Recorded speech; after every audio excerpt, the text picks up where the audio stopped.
بسم اللہ الرحمن الرحیم۔ آپ دیکھ رہے ہیں فیصل گلوبل ٹی وی، اور میں آج آپ کو بتاؤں گا کہ عثمان کون تھا، اس نے کیا خواب دیکھا اور خواب کی تعبیر کیا تھی، عثمان نے کن کن شہروں کو فتح کیا۔ عثمان اول یا عثمان غازی ارطغرل غازی کا سب سے چھوٹا بیٹا تھا۔ عثمان 1258 میں سوگت کے مقام پر پیدا ہوا۔ عثمان کی تربیت میں ارطغرل غازی کا رنگ نظر آتا تھا۔ عثمان غازی میں بھی شجاعت، بہادری اور انصاف پسندی کوٹ کوٹ کر بھری ہوئی تھی۔ عثمان نے 2 شادیاں کی، ایک بیوی کا نام رابعہ خاتون تھا اور دوسری کا نام ملہون خاتون تھا۔ عثمان کے 5 بیٹے اور ایک بیٹی تھی، جن کا نام اورحان، علاء الدین پاشا، پزارلی بے، حامد بے اور کوبن بے اور ایک بیٹی فاطمہ خاتون تھی۔ عثمان نے پہلی شادی ملہون خاتون سے کی اور دوسری شادی شیخ ادیبالی کی بیٹی رابعہ خاتون سے کی۔ عثمان اول یا عثمان غازی درویشوں سے بڑی عقیدت رکھتے تھے۔ ان کا درویشوں کے ایک مقامی مذہبی رہنما شیخ ادیبالی سے قریبی رشتہ قائم بھی تھا، جن کی بیٹی کی شادی عثمان سے ہوئی۔ عثمانی رائٹرز نے ایک قصہ لکھا جس میں انہوں نے عثمان کے خواب کا تذکرہ کیا۔ جب وہ شیخ کے گھر پر سو رہے تھے، عثمان نے دیکھا کہ شیخ ادیبالی کی چھاتی سے ایک چاند نکلا اور عثمان کی چھاتی میں آ کر ڈوب گیا۔ اس کے بعد اس کی ناف سے ایک درخت نکلا اور اس کے سائے نے دنیا کو گھیر لیا۔ اس سائے کے نیچے پہاڑ تھے اور ہر پہاڑ کے دامن سے ندیاں بہہ رہی تھیں۔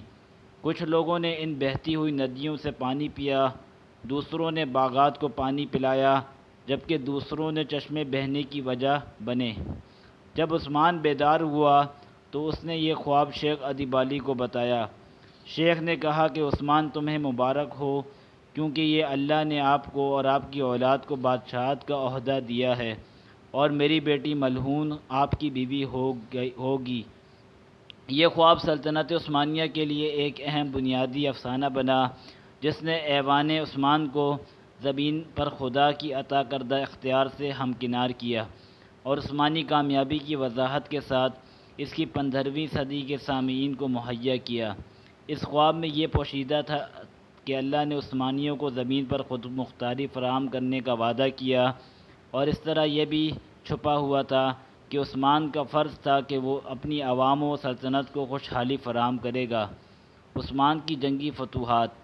ایک انگریزی مصنف کے مطابق عثمان کی پہلی حقیقی فتح سلجوق سلطنت کے خاتمے کے بعد ہوئی، جب وہ اسکہیر اور کلوکاریہ سار کے علاقوں پر قبضہ کرتے میں کامیاب رہے۔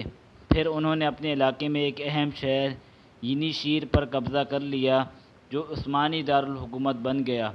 1302 میں انہوں نے بازنطینی فوج کو نیقیہ کے مقام پر بھرپور انداز میں شکست دی۔ پھر انہوں نے اپنی فوج کو بازنطینی زیر کنٹرول علاقوں کے قریب آباد کرنا شروع کیا، اور یوں عثمان کی آخری مہم برسا شہر کے خلاف تھی۔ اگرچہ عثمان نے جسمانی طور پر اس جنگ میں حصہ نہیں لیا، لیکن برسا کی فتح عثمانیوں کے لیے بہت ضروری ثابت ہوئی، کیونکہ یہ شہر قسطنطنیہ میں بازنطینیوں کے خلاف اسٹیج گراؤنڈ اور عثمان کے بیٹے اورحان کے لیے ایک نیا دارالحکومت کے طور پر ثابت ہوا۔ عثمانی روایت کے مطابق عثمان کی وفات برسا شہر کی فتح کے بعد ہوئی، مگر بعض علماء کرام نے یہ استدلال کیا ہے کہ ان کی موت اورحان کے الحاق کے سال یعنی 1324 میں برسا میں ہوئی، مگر زیادہ تر روایات کے مطابق ان کا انتقال سن 1326 کو برسا شہر میں ہوا، اور ان کا مزار بھی وہیں واقع ہے۔ ان کے انتقال کے بعد ان کا بیٹا اورحان ان کا جانشین مقرر ہوا۔ اگر آپ کو ہماری ویڈیو پسند آئی تو ہمارے چینل کو سبسکرائب کریں، ہماری ویڈیو کو لائک اور شیئر کرنا مت بھولیں۔